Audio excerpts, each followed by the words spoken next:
Conservative columnist Denise Borelli, Democrat strategist Danielle McLaughlin join me now. Danielle, what do you make of those emails? The emails are from 2008. That's the first thing. And I think we do need to separate the conversation out between the media polling that you see from ABC, Fox and others, and the internal campaign polling that is done. And frankly, that is what Podesta is talking about. So what they're doing is they're trying to find data on the people that they want to reach out to. They're trying to get messaging right. And so they're oversampling populations of importance. I mean, if you were in the cruise crew during the Republican primaries and you had an app, the cruise team was collecting data from you. So this is not something problematic at all. And Donald Trump should probably look into it a little bit further before he's casting aspersions about Clinton. What do you think? These emails expose the extent of the propaganda that is coming from the left. Yes, these emails are from 2008.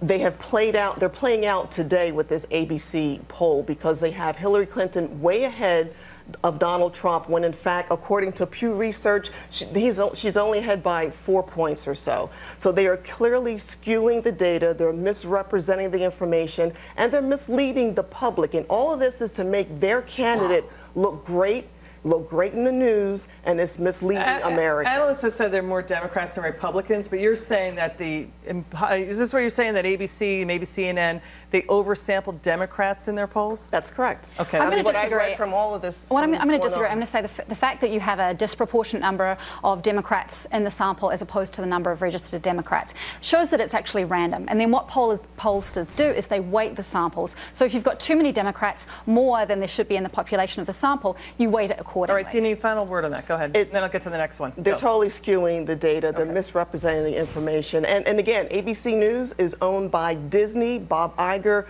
big Hillary supporter. Their thumb is on the scale with the news. We got to find out when they find out the person's, political affiliation, right? Is it before or after? That'd be interesting to find out. We don't know that at this point about the majority of the polls. Hillary's campaign manager basically was pressed by our own Chris Wallace about WikiLeaks this weekend. Let's take a listen. These are stolen documents, stolen by the Russians. It's now confirmed from John Podesta. They are being put out for exactly this purpose. Well, the Russians and Donald Trump want this campaign to be about something else right now. Well, let me just speak to that, though, because, the Trump tax returns were stolen as well when they were mailed to the New York Times. You guys didn't object to that. In fact, you jumped all over them. Well, we don't know where those tax returns come from. Well, they were clearly stolen. We don't know, and you'd have to work with the New York Times on that. Do you think that Trump had given them?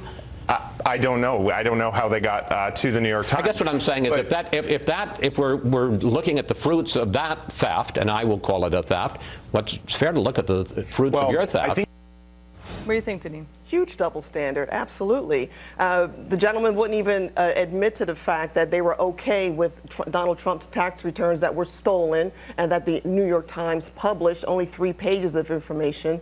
And then on the other hand, they've gotten caught with these emails that have been going on for many, many years, discrediting Americans, talking down on Americans, Hillary having 2 different views on one issue. All of this information is now coming out and they don't like it. The intelligence community does think it's Russia that's behind WikiLeaks. Right. I mean, it's not right that Russia's stepping in here and manipulating anything with our campaign. It's not right that, analysts have said that Donald Trump's personal... I do agree, and I'm with you, Deneen. I think that it's not appropriate to be using this kind of information. We don't know whether the tax returns were given over or stolen. But I agree it's a double standard, and I'm not going to sit here and say one's okay and one's not. All right, Danielle, thank you so much. As the latest poll shows, we do have a neck-and-neck race in North Carolina.